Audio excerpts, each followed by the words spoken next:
Halos malaglag daw ang puso ng babaeng ito nang habang naglalakad siya sa labas ng kanilang bahay, biglang may bumagsak sa kanyang bata. Naog na bata! Awa ng Diyos, ligtas niya itong nasalo. Kulba, nangurog ang tuhod. Pero teka, sino ang batang ito? Nagitulak mo siya dito padulong. At saan siya nanggaling? Hanggaon na lang kung wala siya nasalo. Naog na bata! Bata sa Davao City, hala, nahulog. Mga magulang, ang mga ganitong insidente, paano ba maiiwasan? Ang itinuturing ngayong hulog ng langit ng kanyang mga kapitbahay sa barangay Saksa, Davao City, ang nakasalo sa bata na si Rica. Pagulang ko ni mata to niya, mag-CR lang unta ko. Ay lock ang portahan.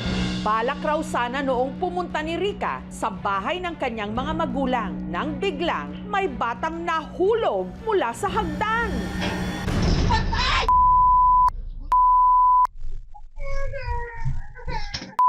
Naog na bata! Nalaglag ang bata mula sa taas na 10 feet. Di ni mo salo, nambut mo unsa tong bata. Paana pagsalo? Nya. Yagi ko ako ihang mga ulo, ihang lawas. Wala man po siya. Ang batang nahulog at nasalo ni Rica, ang 3 taong gulang niyang pamangkin na si Mark. Hindi nito tunay na pangalan na nakatira sa 2nd floor ng kanilang bahay kasama ang kanyang tatay Jeyo at nanay Laila. Galing po ako ng trabaho sir, tapos that time natulog po ako sir. Amo na mo kaon, amo siyang gipatanaw og TV. Tuwa na mo nabantayan, nagngay siya, na siya kwartang gikuha sa dinha sa kilid. Gusto siyang paitog ice cream. Ning naog siya, wa mi kabantay, ning naog siya dinha. At halos malaglag na nga raw sila sa upuan sa mga sumunod na nangyari. Ning sagit man akong manghod nga, nahulog ang bata mo, tupikan na namong dagan graab.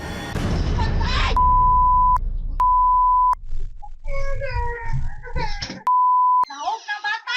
50-50 po yung kalagayan ng anak ko sir, if hindi nasalo sir. Naanghilan siya ba nga.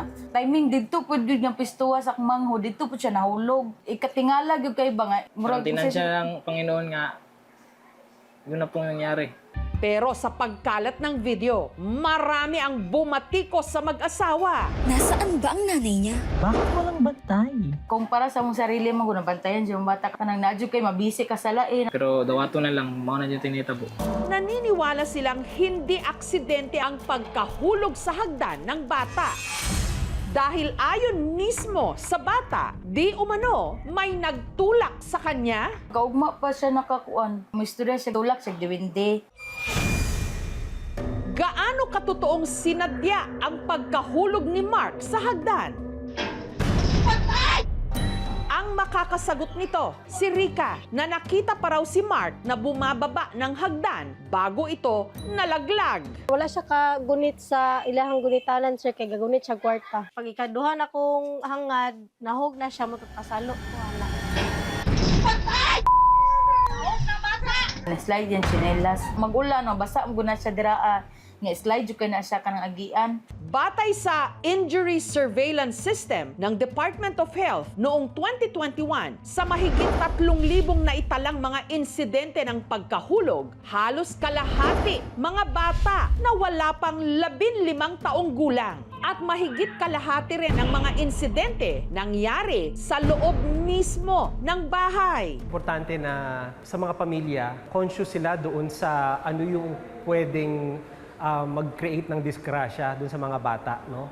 Ano yung naaabot ng mga bata, ano yung pwede nilang puntahan given doon sa edad nila. Kasi ang bata gusto natural sa kanya na maglalaro siya. Gusto niya, curious siya. Sana merong consciousness yung ating mga magulang, pati yung barangay, yung community. No? It's a shared responsibility, hindi parents lang. Ang pagkahulog no, ng isang bata mula sa 10 talampakan, so ang worst case scenario no, na pwedeng mangyari sa isang bata ay ang pakakaroon ng traumatic brain injury. Kung madulas man ang ating hagdanan, lagyan natin dito ng mga anti-slip stickers. Dapat ang hagdanan natin ay walang mga kalat. Nakalagay na sapatos, mga laruan. Dahil hindi pa raw napapakonsulta ni na Laila si Mark mula nung ito'y naaksidente, minabuti ng aming programa na siya'y ipa-check up. Stable man iyang vital signs, wala man siya'y problem. Nagpasalamat gyapon kay okay ra iyang kuan. Tanang iyang lawas okay ra.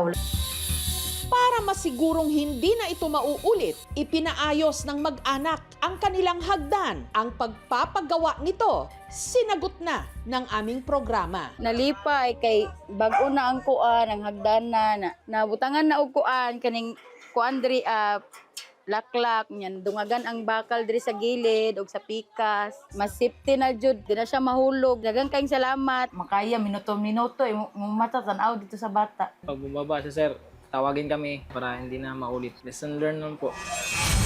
Sa insidenteng ito, who should take the fall?